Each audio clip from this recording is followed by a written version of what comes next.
कृष्णा कृष्णा हरे हरे हरे राम हरे राधे मेरी स्वामिनी,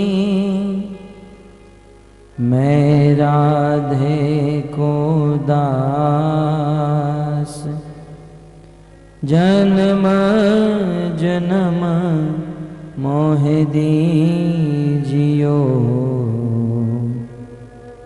श्री वृंदावन वास।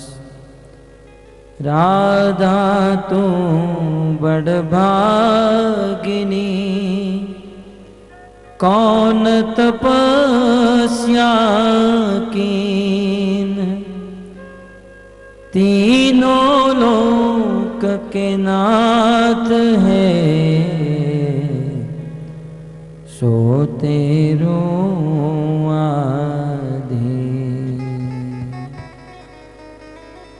जय राधा माधव कुंज बिहारी,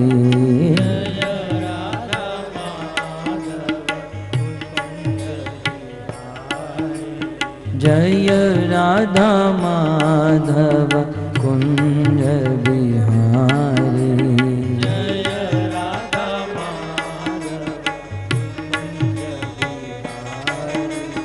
बिहारी, राधा माधव कुंज बिहारी,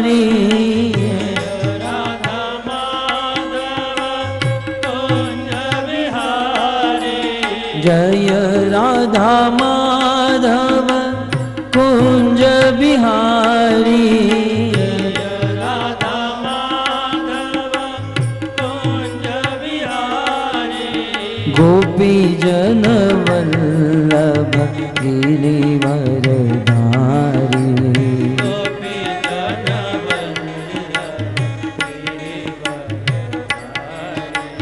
गोपी जन वल्लभ गिरिवरधारी, गोपी जन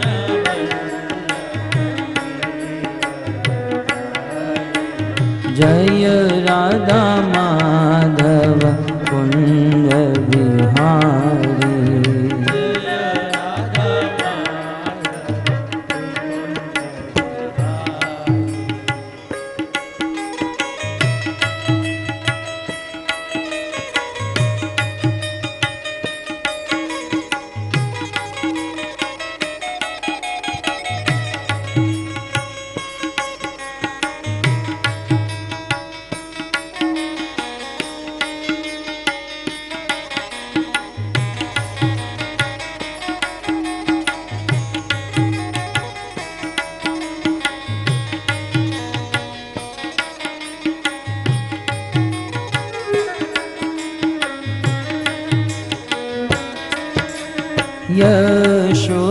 यशोदानंदन व्रज जन रंजन,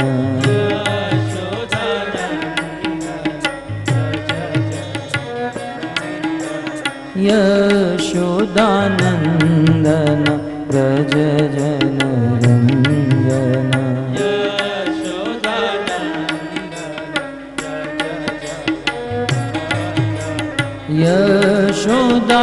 यशोदानंदन व्रज जन रंजन,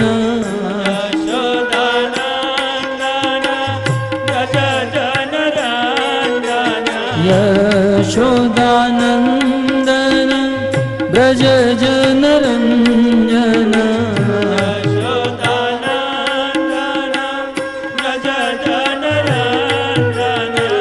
यमुना तीर वनचारी,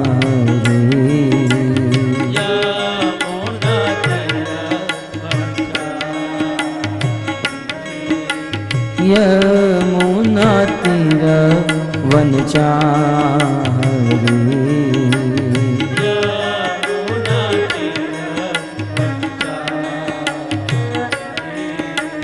जय राधा माधव कुंज बिहारी,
माधव कुंज बिहारी।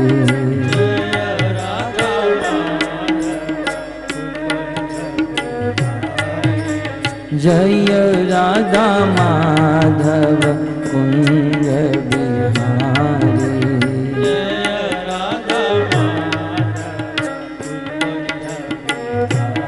भज गोविंद गोविंद गोपाला।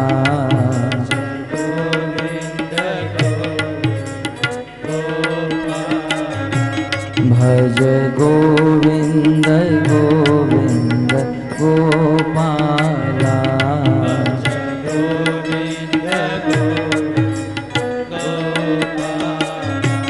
भज मुरली मनोहर नंदलाला। गाइए, प्रेम से गाइए। भज मुरली मनोहर नंदलाला।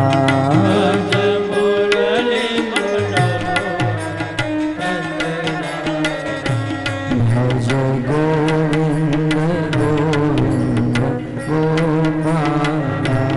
भज गोविंद गोविंद गोपाला। भज गोविंद गोविंद गोपाला।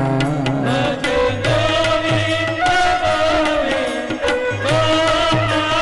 भज मुरली मनोहर नंदलाला।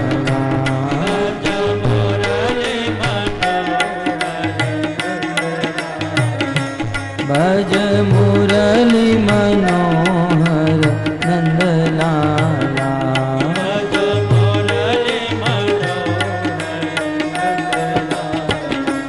भज गोविंद गोविंद गोपाला।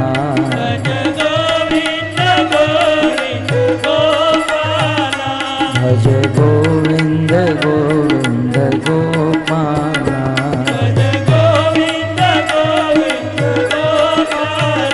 जय जय नंद यशोदा दुलार गिरिवर दारी गोपाल।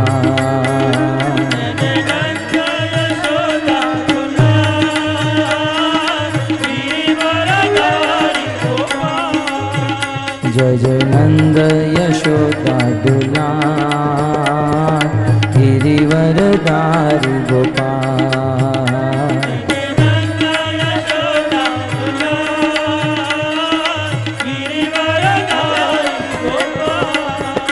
गोपाल गोपाल गोपाल गोपाल।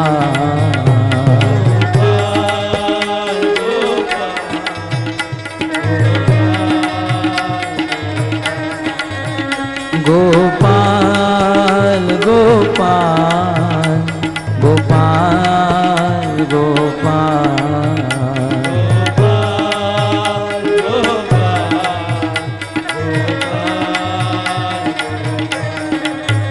जय जय नंद यशोदा दुलार गिरिवर दारी गोपाल।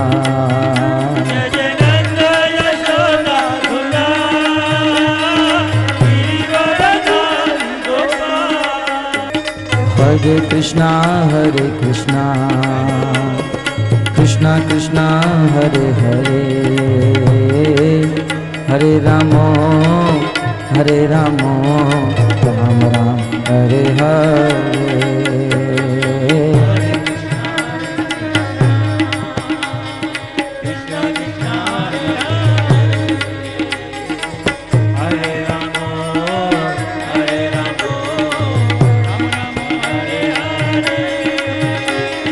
हरे कृष्णा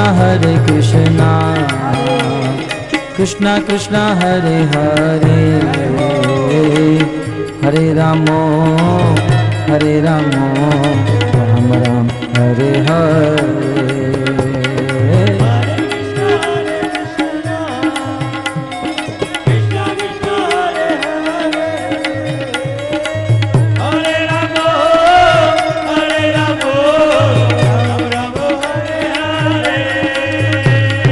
हरे कृष्णा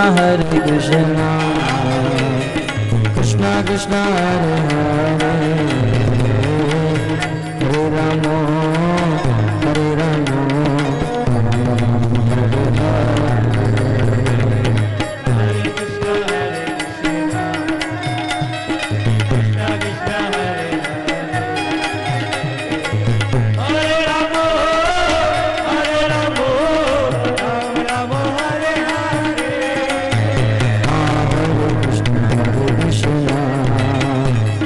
कृष्णा कृष्णा हरे हरे, हरे राम हरे राम हरे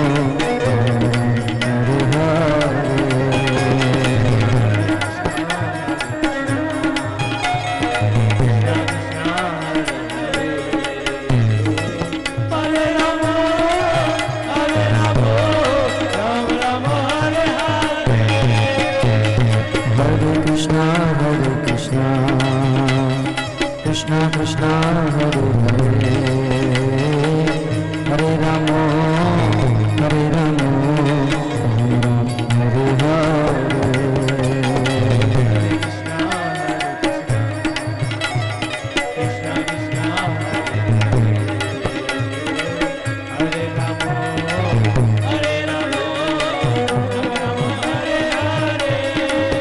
बोलो हरे कृष्णा कृष्णा कृष्णा हरे हरे, हरे राम हरे राम हरे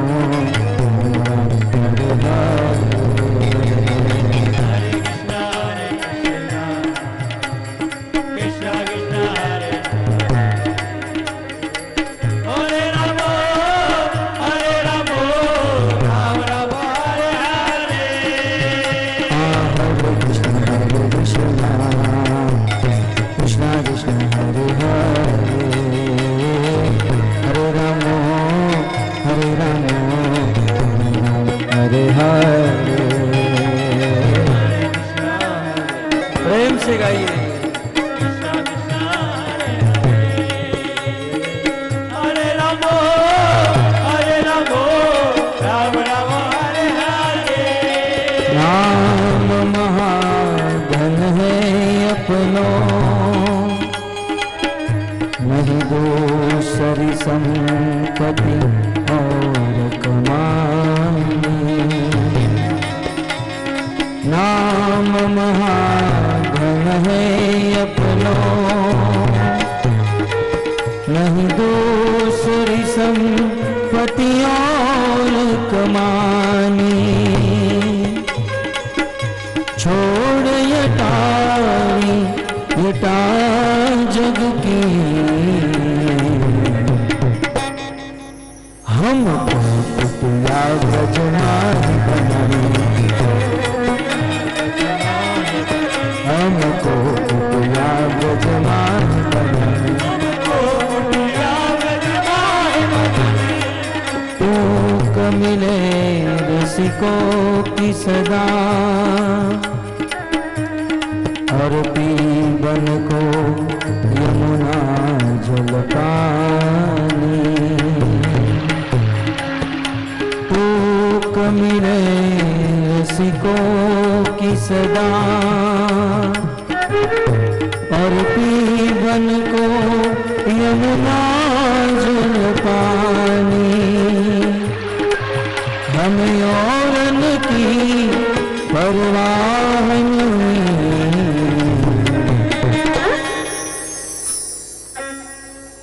अपनी ठकुराई श्रीराज करनी।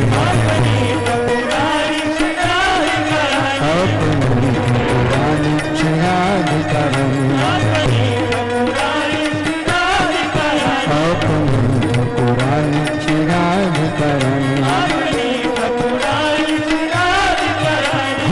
राधा श्याम सुंदर, राधा श्याम सुंदर, राधा श्याम सुंदर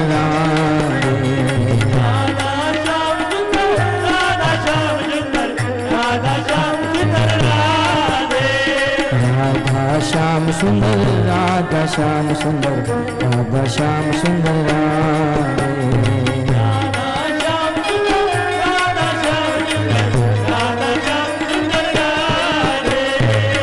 बलराम कृष्ण बलराम कृष्ण बलराम जय कृष्ण बलराम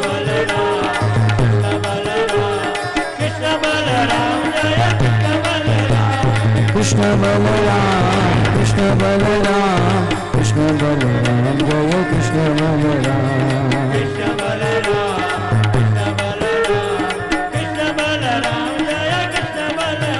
हो गौरनिताय जय गौरनिताय गौरनिताय जय गौरनिताय गौरनिताय जय गौरनिताय गौरनिताय जय गौरनिताय गौरनिताय जय गौरनिताय गौरनिताय जय गौरनिताय गौरनिताय जय गौरनिताय गौरनिताय जय गौरनिताय प्रभुपद प्रभुपद प्रभुपद शिल प्रभुपद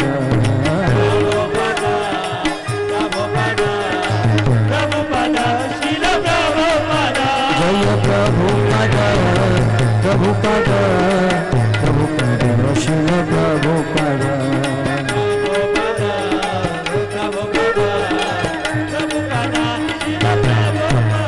जय जय प्रभुपाद प्रभुपाद प्रभुपाद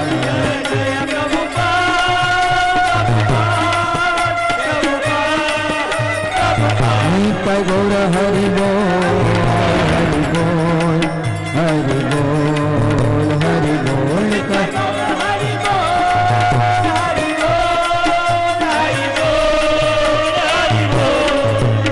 मंगल हरिनाम संकीर्तन की श्री गौपाद की निताय गौर प्रमानंद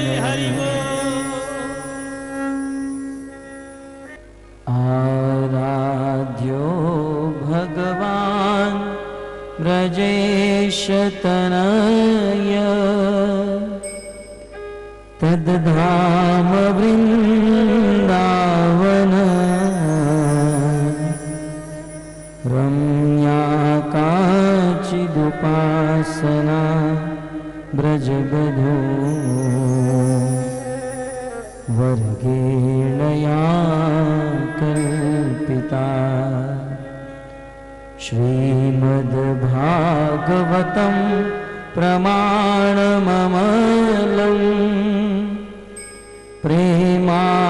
प्रेमापुमल्तो महान् श्रीचैतन्यमहाप्रभु मतमिदम्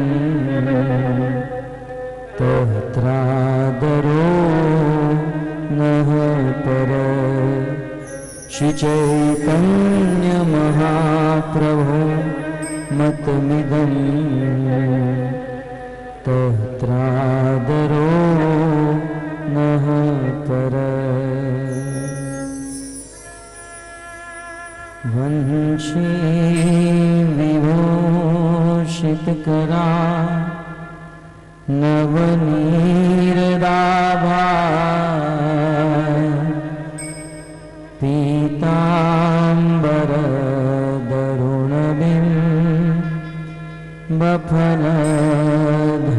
पीताम्बरदरुणबिम्बफलधरोष्ठा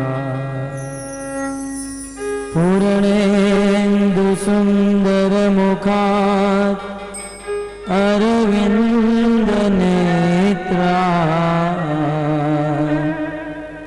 कृष्णात् परं किमपि तत्त्व अहं न जाने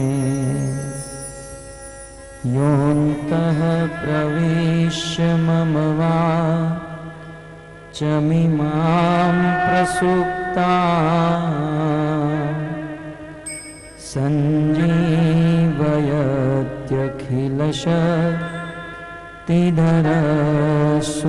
सञ्जीवयत्यखिलशक्तिधरस्वधाम्ना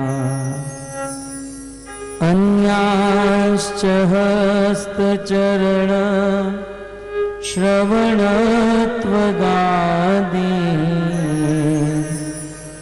प्राणान्नमो भगवते पुरुषाय तुभ्यम्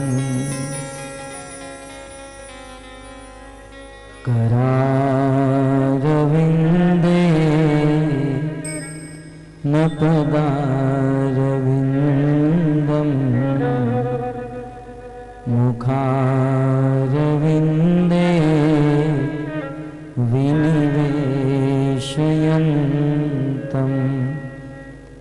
वटस्य पत्रस्य पुटे शयानम्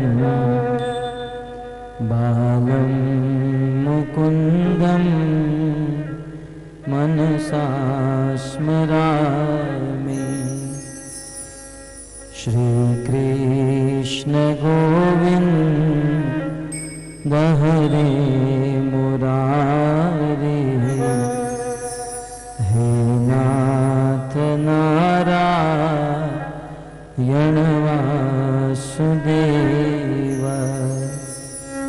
जिह्वे पिबत्स्वा मृतमेतदेव, गोविन्द दामोदर माधवेति।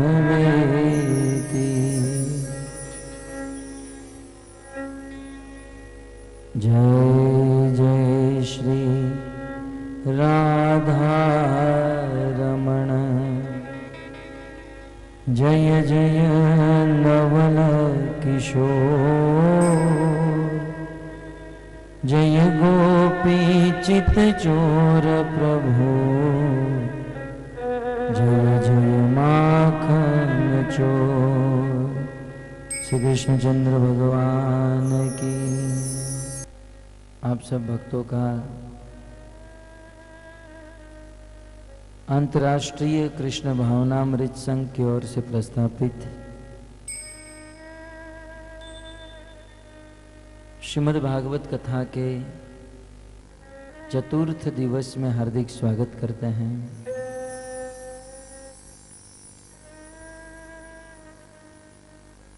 और विशेष स्वागत करते हैं लाधाराम जी का,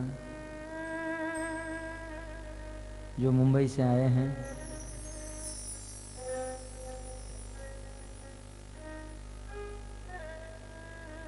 गत सत्र में आप सबने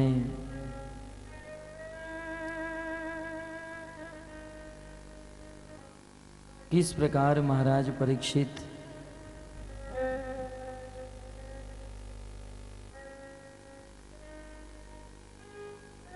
संसार से वैराग्य लेकर भागीरथी गंगा के तट पर पहुंचे हैं और वहां महाराज परीक्षित का सुखदेव गोस्वामी के साथ मिलन हुआ।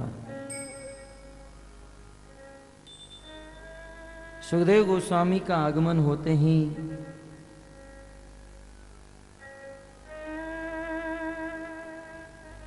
समस्त ऋषि मुनि अपने अपने स्थान पर खड़े हो गए और श्री सुखदेव गोस्वामी को उच्च आसन पर विराजमान किया। महाराज परीक्षित ने यथा उचित स्वागत किया, पूजन किया और श्री सुखदेव गोस्वामी के चरणों में बैठकर जिज्ञासा करते हैं, हे सुखदेव गोस्वामी, अत पृच्छामि संसिद्धि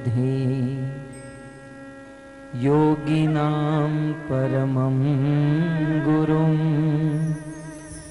पुरुषस्येह यत् कार्यं म्रियमाणस्य सर्वथा।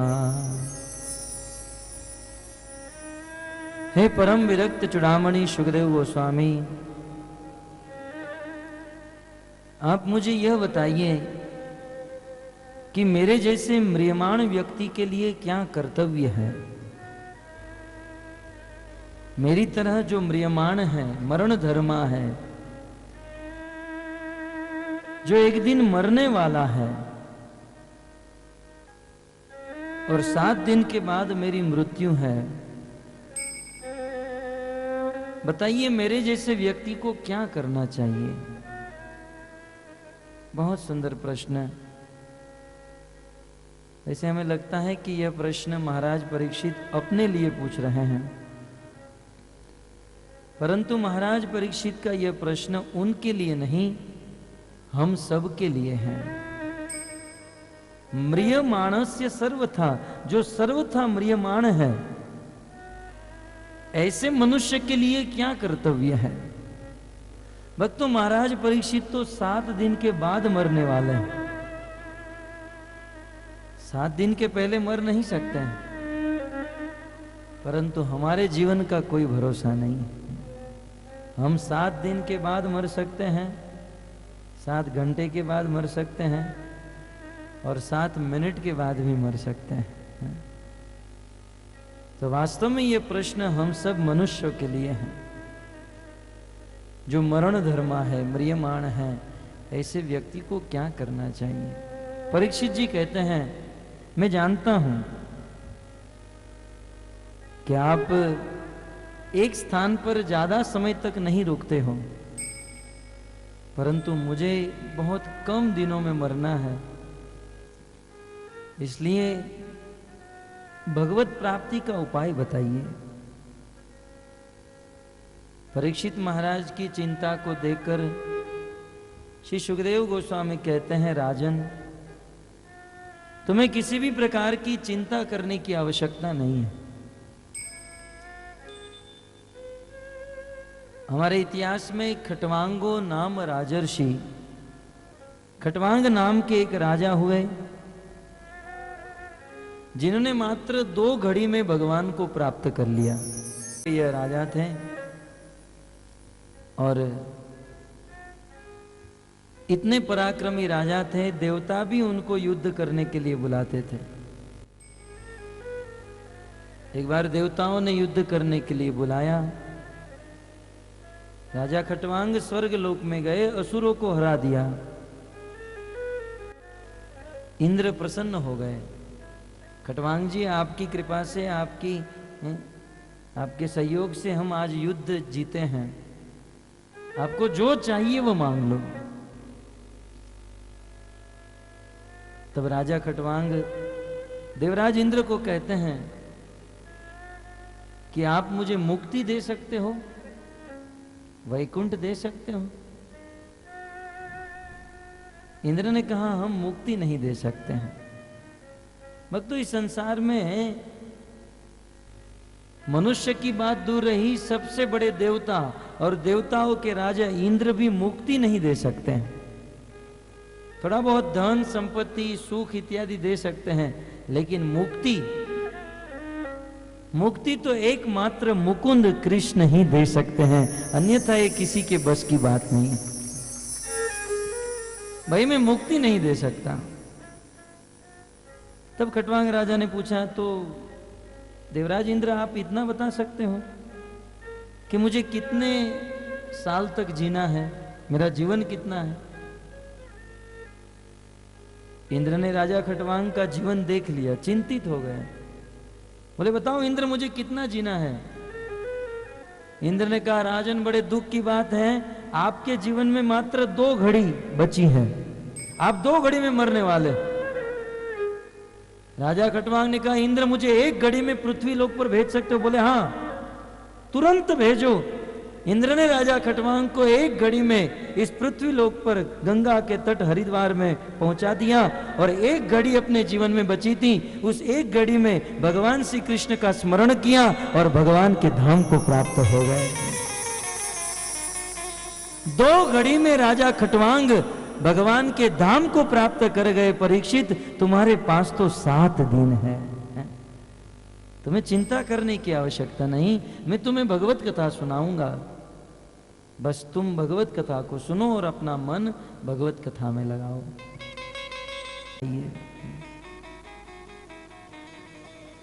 तब इसका उत्तर देते हुए सुखदेव गोस्वामी कहते हैं, तस्मात् भारत सर्वात्मा भगवान ईश्वरो हरि, श्रोतव्य कीर्तितव्यश्च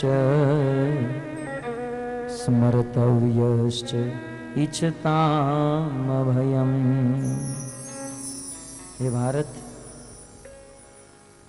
श्री सुखदेव गोस्वामी महाराज परीक्षित को भारत कह रहे हैं। और सौभाग्य से हम जिस देश में रह रहे हैं, इस देश का नाम भी क्या है? भारत।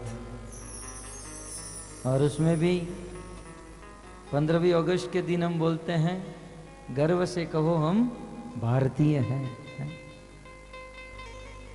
हम लोग भारतीय हैं, भारत में रहते हैं, लेकिन भारत का अर्थ नहीं जानते हैं। वास्तव में भारतीय किसे कहा जाता है? भारत का अर्थ क्या है? भक्तों, भा का अर्थ होता है भास्कर। भास्कर अर्थात सूर्य देव। सूर्य से प्रकाश निकलता है। और हमारे वेदों में अंधकार की उपमा अज्ञान के साथ दी गई है और ज्ञान की उपमा प्रकाश के साथ दी गई है। तो भारत शब्द में जो भा अक्षर है उसका अर्थ है ज्ञान। और रथ का अर्थ होता है लगे रहना, टू एंगेज। जो व्यक्ति नित्य निरंतर ज्ञान में लगे रहता है, जो व्यक्ति नित्य निरंतर ज्ञान ग्रहण करता रहता है, उसे भारतीय कहा जाता है। वास्तव में वो है भारतीय। अतः भारत महाराज परीक्षित को संबोधन देते हैं।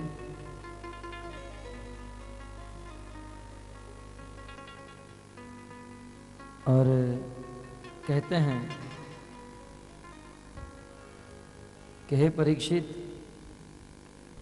जिस व्यक्ति को अभय प्राप्त करना है, जिस व्यक्ति को मृत्यु जैसे दुख से मुक्त होना है, ऐसे व्यक्ति को चाहिए साक्षात भगवान श्री कृष्ण, जो ईश्वर भी हैं और हरि भी है।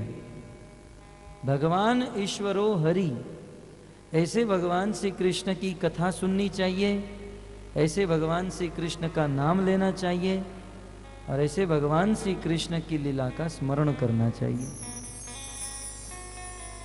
इतना करने से व्यक्ति संसार में सबसे बड़े भय से मुक्त हो सकता है।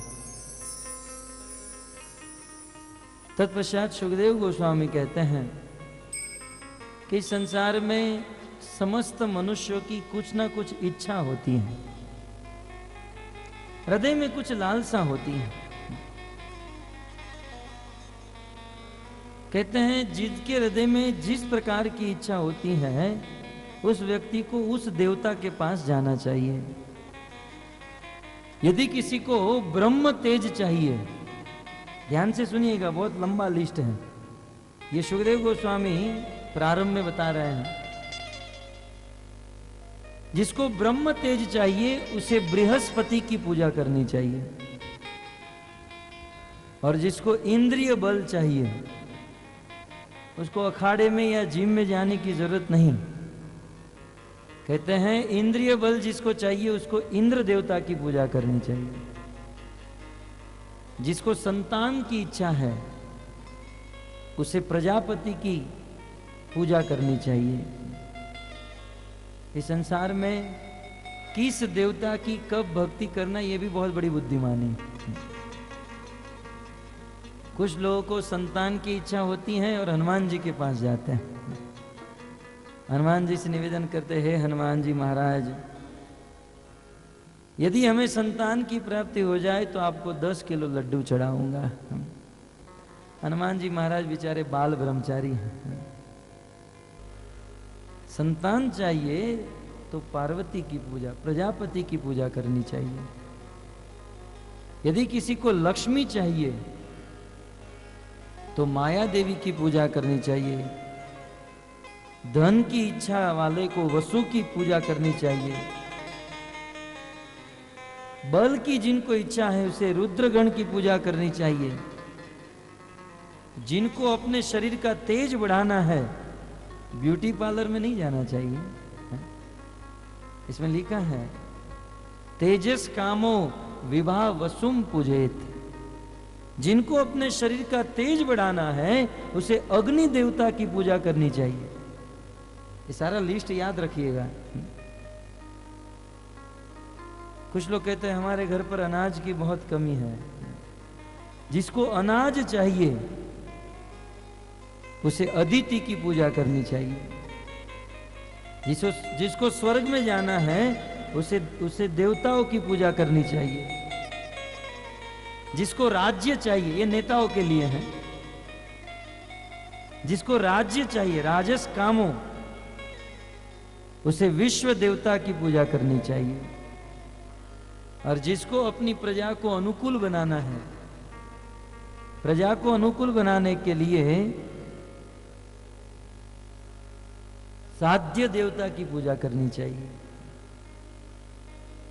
यदि अपने शरीर की पुष्टि करनी है तो पृथ्वी देवी की पूजा करनी चाहिए। यदि लोगों से सम्मान चाहिए तो आकाश देवता की पूजा करनी चाहिए। यदि रूप चाहिए तो गंधर्व की पूजा करनी चाहिए। और यदि किसी लड़के की शादी नहीं हो रही है, देखिए सुखदेव गोस्वामी ने कितना साफ लिखा है। यदि शादी नहीं हो रही है तो ज्यादा चक्कर मत चलाओ, उर्वशी की पूजा करो, तुरंत शादी हो जाएगी। देखो कुछ लड़कों ने लिख लिया।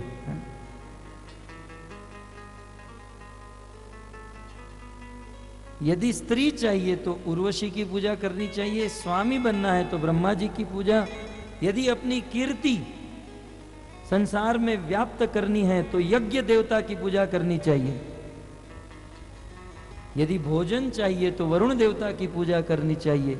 विद्या चाहिए तो शिव जी की पूजा करनी चाहिए। और यदि पति पत्नी के बीच में बहुत झगड़ा हो रहा है, यदि पति की इच्छा हो कि पत्नी से प्रेम मिले, पत्नी की इच्छा हो पति से प्रेम मिले, तो उसे पार्वती की पूजा करनी चाहिए। देखिए किस पर्पस के लिए किस देवता की पूजा करनी चाहिए, किस देवता से आपको क्या मिलेगा, ये पूरा लिस्ट सुखदेव गोस्वामी परीक्षित को बता रहे हैं। जिसको अपने वंश की वृद्धि करनी है उसे पितरों की पूजा करनी चाहिए। अपनी रक्षा चाहने वाले को यक्ष की पूजा करनी चाहिए। अपना ओजस बढ़ाने की इच्छा जिनको है उसे मरुदगण की पूजा करनी चाहिए। तो इस प्रकार ये अलग अलग पर्पस के लिए अलग अलग देवताओं की पूजा करनी चाहिए। परंतु महाराज परीक्षित पूछते हैं कि यदि ये सब कुछ चाहिए तो किसकी पूजा करनी चाहिए? हमें तो भाई ये सब कुछ चाहिए। पत्नी का प्रेम भी चाहिए, तेज भी चाहिए, धन भी चाहिए, प्रजा भी अनुकूल करनी है, अनाज भी चाहिए, संपत्ति भी चाहिए। यदि ये सब कुछ चाहिए तो किसकी पूजा करें? अब एक एक वस्तु चाहिए तो एक एक अलग अलग देवताओं की पूजा करनी चाहिए। लेकिन जिनको सब कुछ इच्छा है उसे किसकी पूजा करनी चाहिए? तब कहते हैं अकामो सर्व कामो वा मोक्ष काम उदारधि तीव्रेण भक्ति योगेन यजेत पुरुषम परम। जिस व्यक्ति को ये सब कुछ चाहिए और इन सब के साथ साथ वैकुंठ चाहिए, उसे भगवान श्री कृष्ण की पूजा करनी चाहिए। कुछ लोग बड़े टेंशन में थे, यार प्रभु जी बोल दिए और हम लोग लिखना भूल गए। तो चिंता करने की जरूरत नहीं है। आप कितने देवताओं के पास जाओगे, कितने कितने की पूजा करोगे? इसलिए बहुत सुंदर बात बता रहे हैं, यदि ये सब कुछ चाहिए तो भगवान कृष्ण की पूजा करनी। क्यों? आखिर कारण क्या है? क्योंकि कृष्ण जो है सबके मूल है। Krishna is root of everything. Krishna सबके मूल है। इसलिए जब हम कृष्ण की पूजा करते हैं, कृष्ण की भक्ति करते हैं, तो समस्त मनुष्य की, देवता, पितृ, गंधर्व, किन्नर, ये सब की भक्ति हो जाती है। जैसे आपको किसी वृक्ष में, डाली में, पत्ते में, फूल में, फल में यदि आपको पानी पहुंचाना है तो बुद्धिमान व्यक्ति उस वृक्ष की जड़ में पानी डालता है ना? ठीक उसी प्रकार यदि हमें हमारे पितरों को प्रसन्न करना है, हमें देवी देवताओं को प्रसन्न करना है, गंधर्वों को, मनुष्य को प्रसन्न करना है तो अन्य किसी के पास न जाकर सीधे भगवान कृष्ण की भक्ति कर लेनी चाहिए, ताकि सब लोग प्रसन्न हो जाते हैं, सब प्रसन्न हो जाए। अतः कृष्ण की भक्ति करें।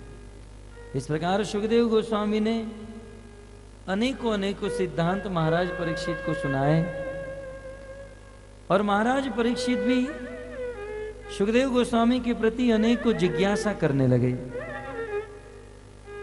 उन जिज्ञासाओं में से एक जिज्ञासा भागवत के 3 स्कंद के 1 अध्याय के 1 श्लोक में है। कुत्र शतु भगवता मैत्रेयाणेश संतप कदा वाह सव संवाद एतत वर्णय नः प्रभो। महाराज परीक्षित कहते हैं कि सुखदेव गोस्वामी आप मुझे यह बताइए, हस्तिनापुर के मंत्री महात्मा विदुर जी ने हस्तिनापुर को क्यों त्याग दिया? शायद आपको पता हो या न हो, हस्तिनापुर के राजा महाराज पांडु थे, लेकिन उनका निधन हो जाने के बाद धृतराष्ट्र जी राजा बन गए और उनके भाई विदुर जी मंत्री के पद पर बैठे थे। इस संसार में लोग मंत्री बनने के लिए कितनी मेहनत करते हैं, है ना? प्रधानमंत्री, प्राइम मिनिस्टर बनने के लिए कितना नारा लगाते हैं, कितना अनाउंसमेंट करते हैं, आप हमें वोट दीजिए, आप हमें चुनाव दीजिए, और यदि हम मंत्री बन गए तो तेल के भाव कम कर देंगे, घर घर में नल पानी आ जाएगा, अच्छी सड़कें बन जाएगी। और जैसे प्रजा उसको चुनाव करती हैं, और जब वो नेता बन जाता है, मंत्री बन जाता है, तो अपने किए हुए सारे वादे को भूल जाता है। ये मंत्री जब वोट मांगने आते हैं तब उसकी आकृति ऐसे होती है, आप मुझे वोट दीजिए, और जब चुनाव में जीत जाते हैं तब ऐसे करते हैं, टाटा बाय बाय, मेरा काम हो गया।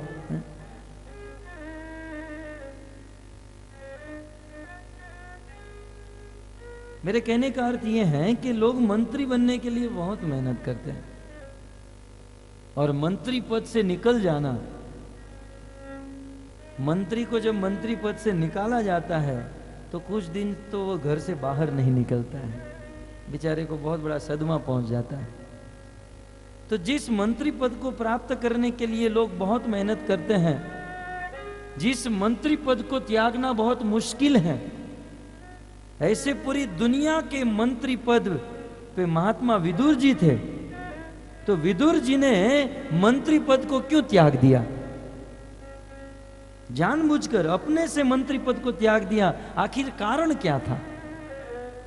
हे सुखदेव गोस्वामी, आप मुझे विदुर जी की कथा सुनाइए, और मुझे यह भी कहिए कि उन विदुर जी का मैत्रेय मुनि के साथ कैसे मिलन हुआ, और मैत्रेय मुनि ने विदुर जी को क्या कथा सुनाई, विस्तार से बताइए। श्री सुखदेव गोस्वामी प्रसन्न हुए और महात्मा विदुर जी की कथा सुनाते हैं। कहते हैं, यदा तु राजा स्वसुतान साधुन पुष्टन्न धर्मेन विनष्ट दृष्टि। ये उन दिनों की बात है जिन दिनों अंधे धृतराष्ट्र के पुत्र दुर्योधन पांडवों के ऊपर बहुत अत्याचार कर रहा था।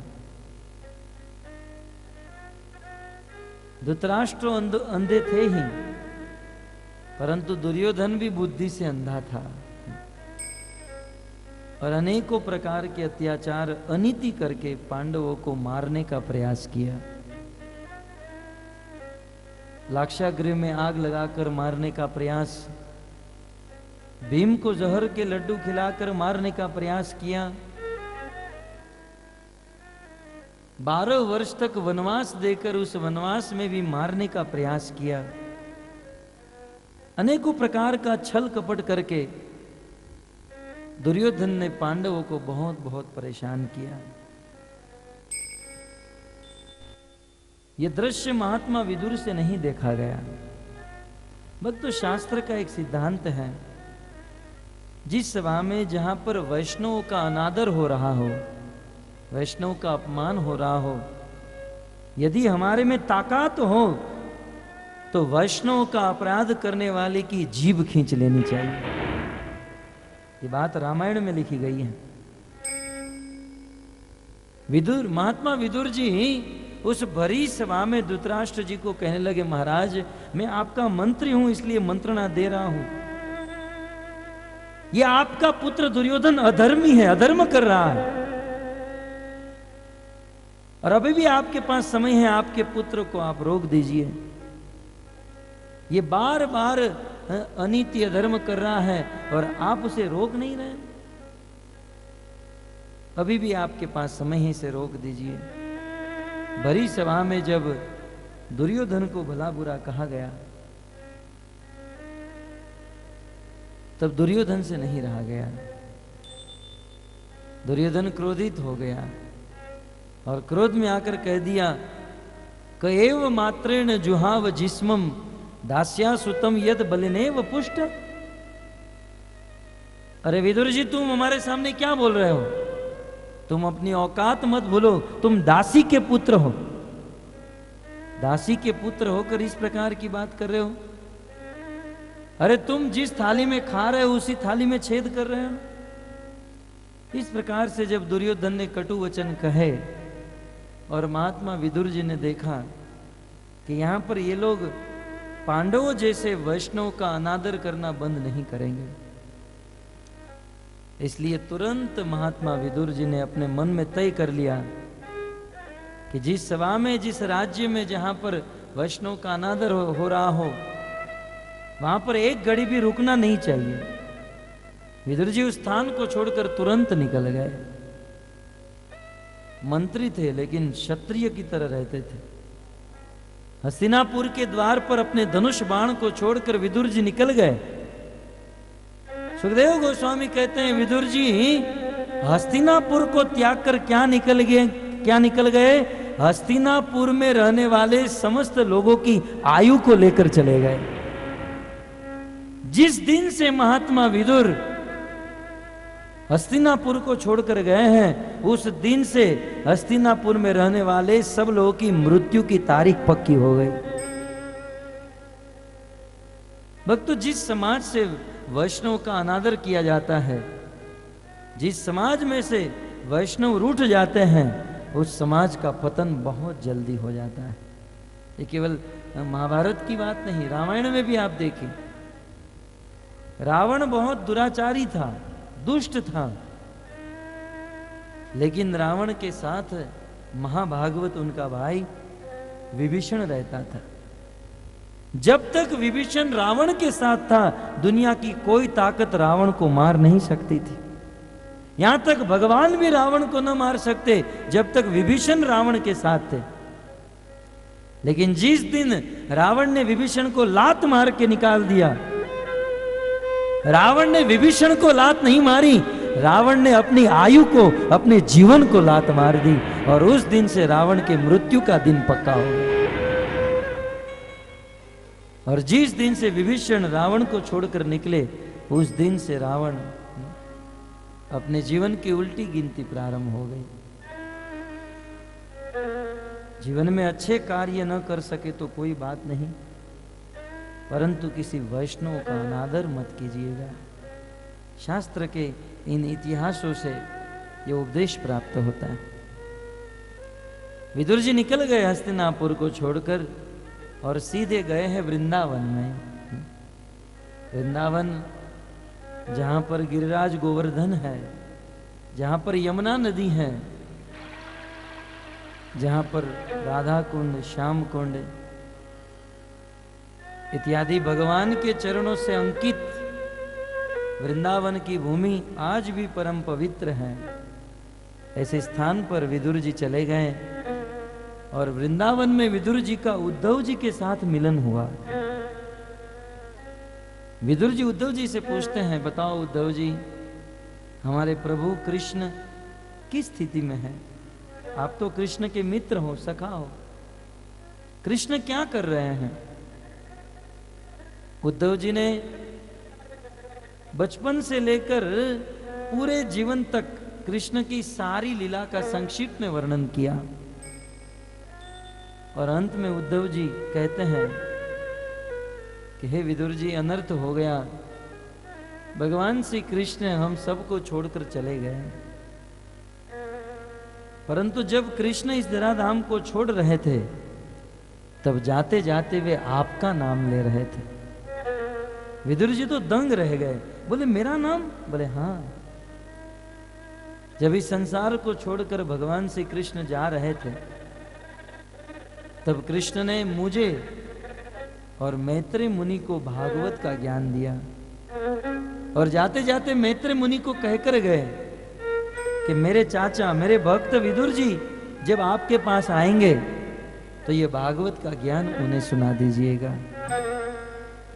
इतना सुनकर तो विदुर जी की आंखों में अश्रु की धारा बहने लगी। बोले भगवान श्री कृष्ण जाते समय, इतनी बड़ी सृष्टि में करोड़ों करोड़ों जीव हैं, परंतु जाते हुए उन्होंने मुझे याद किया, मुझे पुकारा। तुरंत कहने लगे बताइए उद्धव जी, मुझे मैत्रेय मुनि कहां मिलेंगे? उद्धव जी ने कहा मैत्रेय मुनि हरिद्वार में ऋषिकेश नामक स्थान में बैठे हैं, आप वहां जाइए। वृंदावन से विदुर जी हरिद्वार गए हैं और हरिद्वार में गंगा तट पर विदुर जी और मैत्रेय मुनि का संगम हुआ। विदुर जी ने प्रणाम किया, मैत्रेय मुनि को जिज्ञासा की, है मैत्रेय मुनि बताइए, इस संसार में लोग सुखी होने का बहुत प्रयास करते हैं, लेकिन बहुत बहुत प्रयास करने पर भी उनके जीवन में मात्र दुख ही हाथ लगता है। सुखी होने के बहुत प्रयास करने पर भी मात्र दुख मिलता है। आखिर इसका कारण क्या है? और साथ साथ यह भी बताइए कि इस संसार में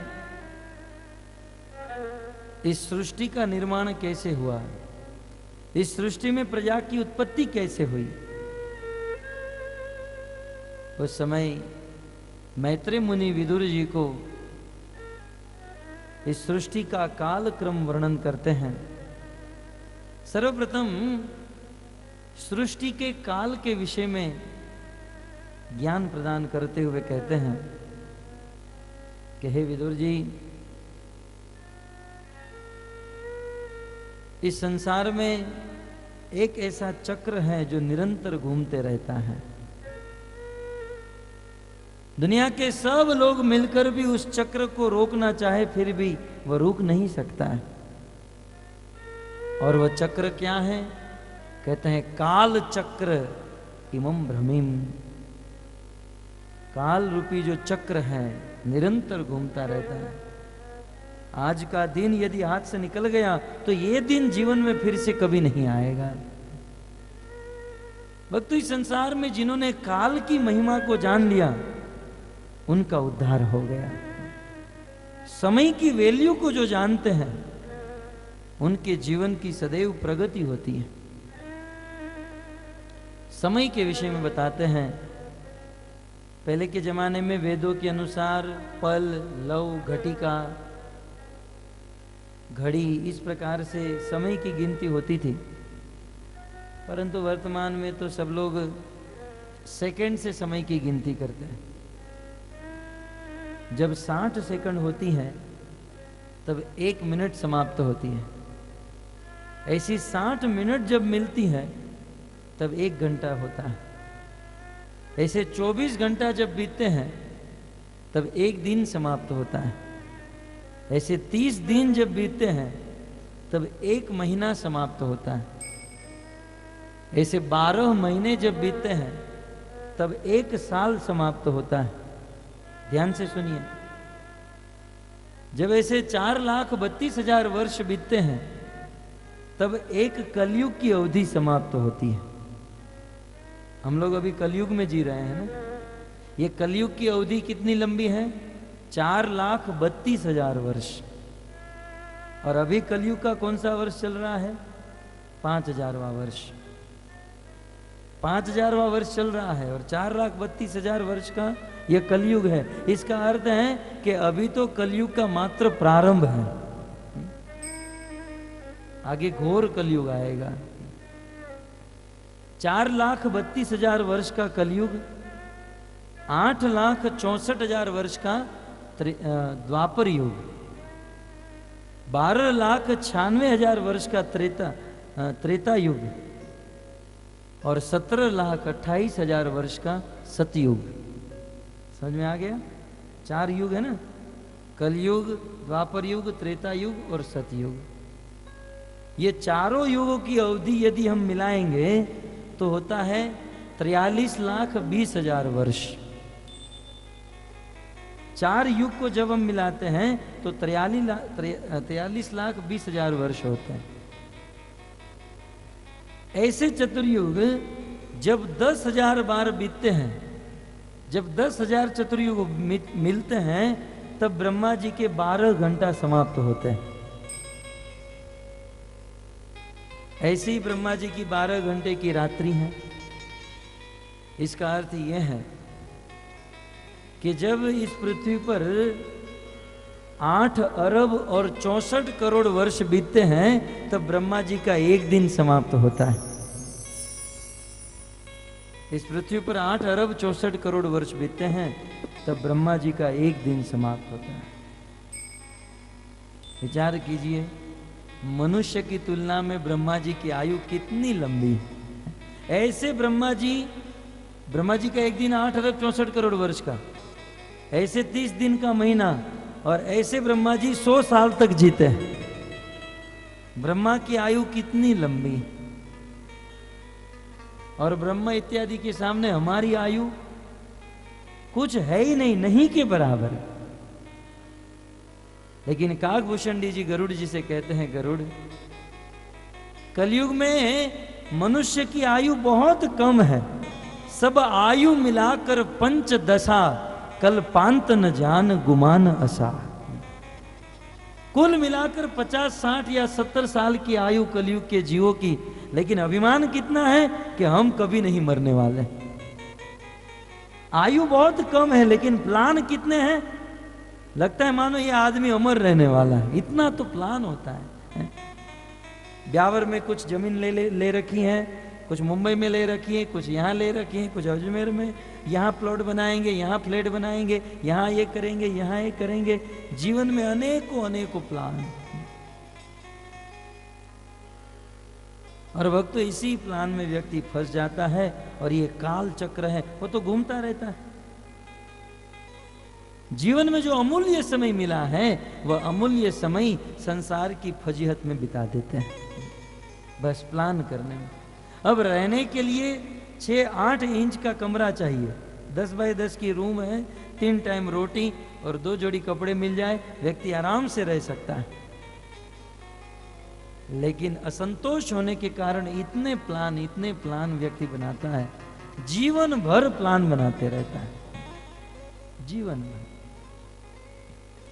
संसार में, भागवत में ऐसे लोगों की उपमा चूहे के साथ दी गई।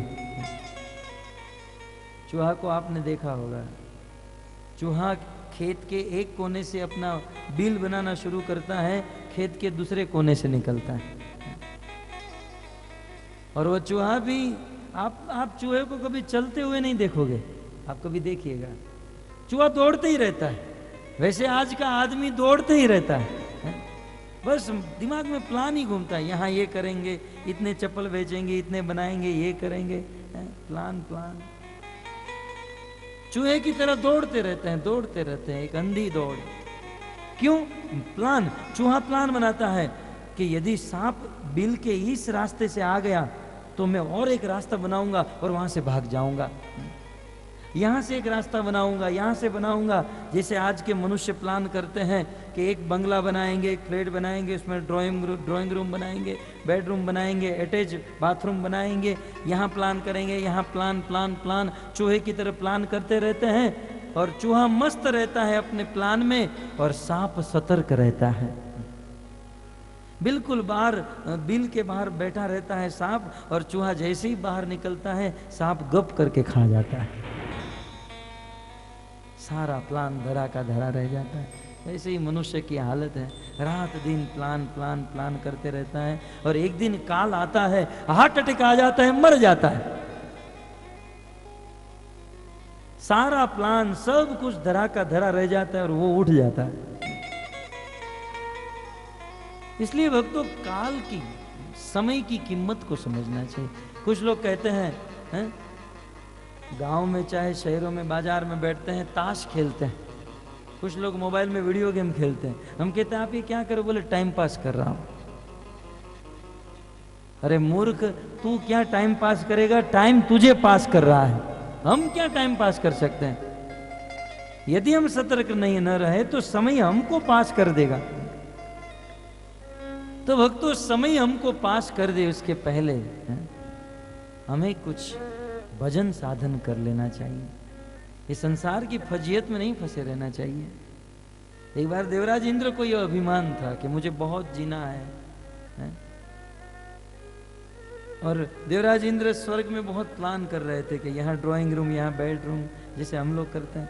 फिर भी इंद्र की उम्र तो हमसे लंबी चौड़ी है। एक दिन इंद्र घूमते घूमते घूमते लोमस ऋषि के पास आए। तो हमारे भारत में एक ऋषि हुए जिसका नाम था लोमस। इनका नाम लोमस क्यों हुआ? ये ऋषि मुनि के शरीर में बहुत रोंगटे थे। रोंगटे जानते ना, ये हमारे शरीर पे होते हैं, लेकिन उनके शरीर पे बहुत रोंगटे, जैसे भालू के शरीर के ऊपर होते हैं, ऐसे शरीर पे बहुत रोंगटे होने के कारण उस ऋषि मुनि का नाम हुआ रोमस ऋषि। लेकिन कालक्रम बीतते समय जाते अपभ्रंश भाषा में रोमस का लोमस हो गया। तो ऐसे लोमस ऋषि भगवान का भजन कर रहे थे। इंद्र घूमते घूमते उस ऋषि मुनि के पास आए। उन्होंने देखा लोमस ऋषि घास के एक बंडल के छांव में भगवान के नाम का जाप कर रहे थे और सूर्य इस दिशा से आता था तो ये बाजू छांव में आकर बैठ जाते थे। इंद्र गए और कहा कि महाराज कम से कम रहने के लिए एक कुटिया तो बना लीजिए। बहुत बड़ा बंगला और हवेली न बनाइए तो कोई बात नहीं, कम से कम एक झोंपड़ी तो बना लीजिए। लोमस ऋषि ने कहा अब जीना है बहुत कम दिनों के लिए और क्या ये सब फजीयत करना, झोंपड़ी बनाना और उसमें। तब इंद्र ने कहा जीना है कम दिनों के लिए? क्या आपको कैंसर है? क्या आपको जल्दी मरना है? आपको कितना जीना, आपकी आयु कितनी है? आप ऐसा कह रहे हो जीना है बहुत कम दिनों के लिए, कौन ये सब फजीयत करेगा? तो बताइए आपको कितना जीना है, आपकी आयु कितनी? तब लोमस ऋषि कहते हैं इंद्र तुम मेरे शरीर के ऊपर ये रोंगटे देख रहे हो? बोले हाँ। बोले ब्रह्मा का जब 100 साल बीतता है, ब्रह्मा जी की जब आयु समाप्त हो जाती है, तब मेरे शरीर का एक रोंगटा गिरता है। ब्रह्मा जब मरता है तब मेरे शरीर का एक बाल गिरता है, और दूसरी बार जब ब्रह्मा मरता है तो दूसरा बाल गिरता है। ऐसे करके जब मेरे शरीर के सारे बाल गिर जाएंगे तब मेरी मृत्यु होने वाली। विचार कीजिए भक्तों, इतनी दीर्घ आयु होते हुए भी लोमस ऋषि कहते हैं कि जीना है बहुत कम दिनों के लिए, कौन ये सब झोंपड़ी बनाए और ये सब फजीयत करे। इतनी दीर्घ आयु होते हुए भी वो फजीयत में फंसना नहीं चाहते थे, और हम लोग की उनके सामने कीड़े मकोड़े की तरह आयु है। और हमारी आयु भी फिक्स नहीं है, कभी भी एक्सीडेंट में, कभी भी हार्ट अटैक में मर सकते हैं। लेकिन फिर भी कितना प्लान बनाते हैं, कितना प्लान। मैं नहीं कहता हूं प्लान नहीं बनाना चाहिए, प्लान कीजिए, लेकिन साथ साथ भक्ति करने का प्लान भी कीजिए। नहीं तो कब ये जीवन हमको धोखा दे देगा, क्या भरोसा इस जीवन का, साथ देती नहीं किसी का। इसलिए काल की महिमा को समझनी चाहिए और भगवान का भजन करना चाहिए। सृष्टि का वर्णन, सृष्टि कैसे हुई, इस प्रश्न का उत्तर देते हुए मैत्रेय मुनि विदुर जी से कहते हैं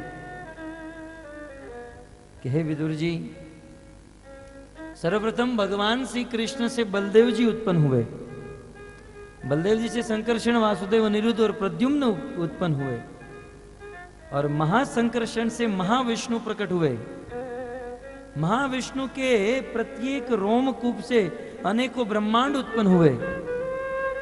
उस प्रत्येक ब्रह्मांड में एक गर्भोदकशाही विष्णु उत्पन्न हुए।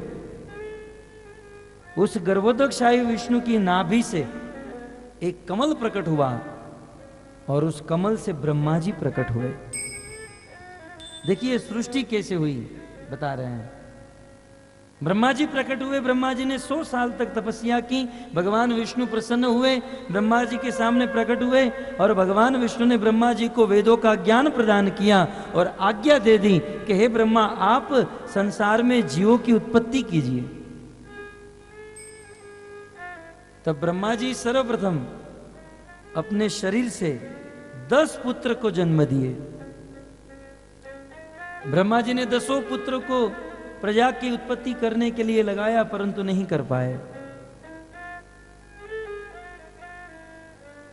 जब ये 10 पुत्र ब्रह्मा जी को ना कह दिए, ब्रह्मा जी को क्रोध आया और उस समय ब्रह्मा जी की भ्रिकुटी से एक रोता हुआ बालक प्रकट हुआ। क्योंकि वह बालक रोता हुआ प्रकट हुआ, इसलिए उस बालक का नाम हुआ रुद्र। शिव जी का प्राकट्य ब्रह्मा जी से हुआ। शिव जी प्रकट हुए, ब्रह्मा जी को कहा, पिताजी मेरे लिए कोई आज्ञा? बोले हाँ।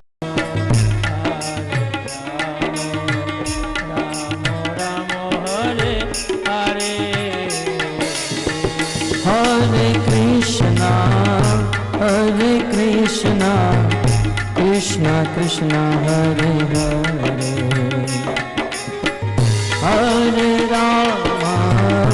हरे राम राम राम हरे हरे। हरे कृष्णा कृष्णा कृष्णा हरे हरे, हरे राम राम राम हरे हरे। हरे कृष्णा कृष्णा कृष्णा हरे हरे, हरे राम राम राम हरे हरे। हरे कृष्णा कृष्णा हरे हरे,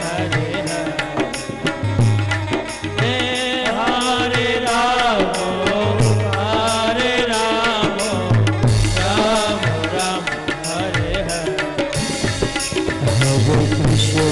हरे कृष्णा कृष्णा कृष्णा हरे हरे,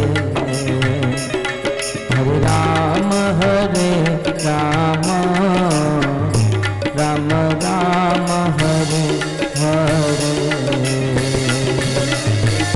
कृष्णा हरे कृष्णा कृष्णा कृष्णा हरे हरे, हरे राम राम हरे हरे।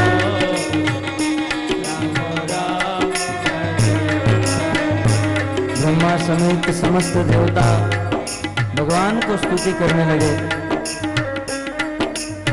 भगवान को स्तुति करते ही, भगवान को पुकारते ही ब्रह्मा जी के नाक से एक छोटा सा छिद्र प्रकट हुआ। कहते वो छिद्र धीरे धीरे धीरे हाथी के समान हुआ। धीरे धीरे वो छिद्र बढ़ता गया, पहाड़ के समान हो गया। धीरे धीरे वो छिद्र बढ़ता गया। ब्रह्मा समेत समस्त देवता समझ गए कि वो कोई साधारण व्यक्ति नहीं, साक्षात भगवान विष्णु का अवतार हो चुका है। समस्त देवता वेद के मंत्रों से स्तुति करने लगे और समस्त देवता समझ गए कि आज वसुंधरा पृथ्वी का उद्धार करने के लिए और ब्रह्मा जी की चिंता को दूर करने के लिए भगवान विष्णु ने वराह अवतार धारण कर लिया है। हरे कृष्णा कृष्णा कृष्णा हरे हरे, हरे राम राम राम हरे हरे।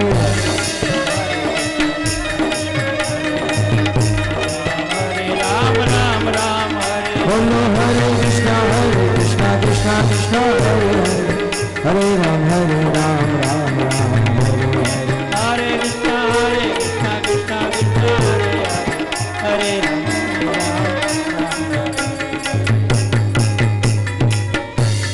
हरे कृष्णा कृष्णा कृष्णा हरे हरे राम हरे कृष्णा कृष्णा कृष्णा हरे हरे, हरे राम राम राम हरे हरे। हरे कृष्णा कृष्णा कृष्णा हरे हरे राम राम।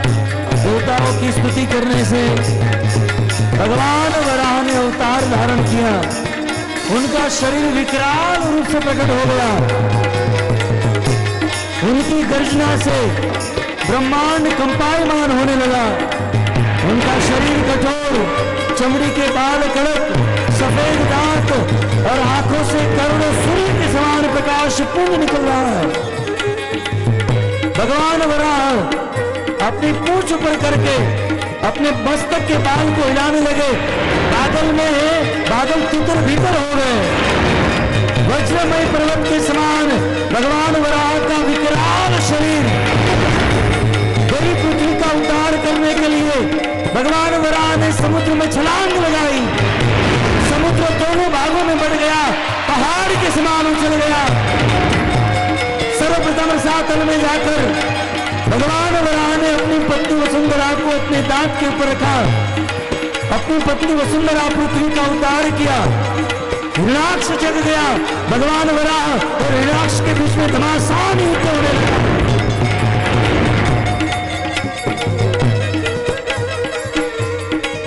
आज दोनों पक्ष में घमासान युद्ध हो रहा है। भगवान वराह के हाथ में गदा है, हिरणाक्ष के हाथ में गदा है। दोनों गदा युद्ध करने लगे। इतिहास में प्रथम घटना हिरणाक्ष के गदा के प्रहार से आज भगवान के हाथ से गदा गिर गई। हिरणाक्ष का उत्साह बढ़ा। भगवान वराह ने अपने हाथों में गदा धारण की, घमासान युद्ध करने लगे। भयंकर युद्ध छिड़ा है। दोनों एक दूसरे के ऊपर टूट पड़े। आकाश गरजने लगा। घमासान युद्ध हो रहा है।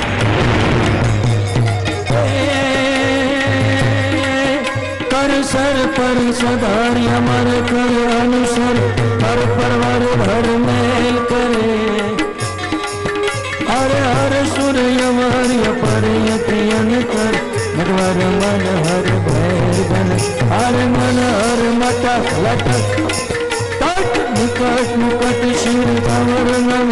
गण रण पट खर खरड़ पद भूंगर, रंग भर सुंदर श्याम मेरे रंग भर सुंदर। श्याम मेरे जी रंग भर दोनों सेना के बीच में घमासान युद्ध होने लगा। दोनों एक दूसरे के ऊपर टूट पड़े।